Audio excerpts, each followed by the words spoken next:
நம்ம படிக்கிறோம்னு அவளுக்கு தெரியக்கூடாது. தூங்குற மாதிரியே பேசுவோம். ஹலோ திவ்யா. சொல்லுடி, என்ன இந்த நேரத்துல ஃபோன் போட்டுருக்க?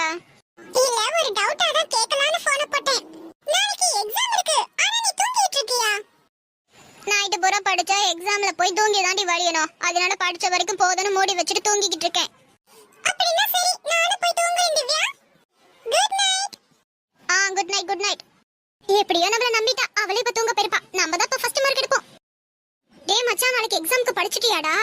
மிஸ் இம்பார்ட்டன்ட்னு 2 சொன்னாங்கல, அதுல ஒன்னு நான் படிச்சிருக்கேன். இன்னொன்னு நான் படிக்கிறேன். ரெண்டு பேரும் எக்ஸாம் ஹால்ல வந்து ஷேர் பண்ணிக்கலாம். ஓகே. ரைட் டூடு நண்படா. இன்னைக்கு நான் எக் நூடுல்ஸ் கொண்டு வந்திருக்கேன். ஐ ஜாலி. நீ எதுக்குடா ஜாலி சொல்ற? நான் தான கொண்டு வந்திருக்கேன்.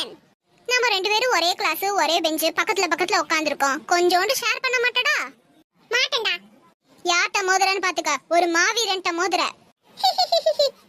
யாரா மாவீரன்? நீயா? மிஸ் கிட்ட பேசும்போது தொடையெல்லாம் நடுங்குது. நீ கிட்ட மாவீரனாக்க?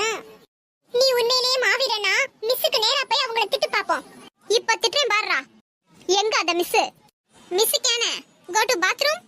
மறுக்கா சொல்லு. Miss can I go to bathroom? English please. போ போ. போறதுக்கு முன்னாடி இந்த போர்டை க்ளீன் பண்ணி வச்சிட்டு போ. சரி பண்ணி வைக்கவா? மறுக்கா சொல்லு. மிஸ் பண்ணி வைக்கவான்னு கேட்டேன் மிஸ். என்னடா என்னை திட்டணும்னு பந்தயம் கட்டிருக்கியா? அதுக்கு தான் இப்படி பேசிக்கிட்டு இருக்கியா?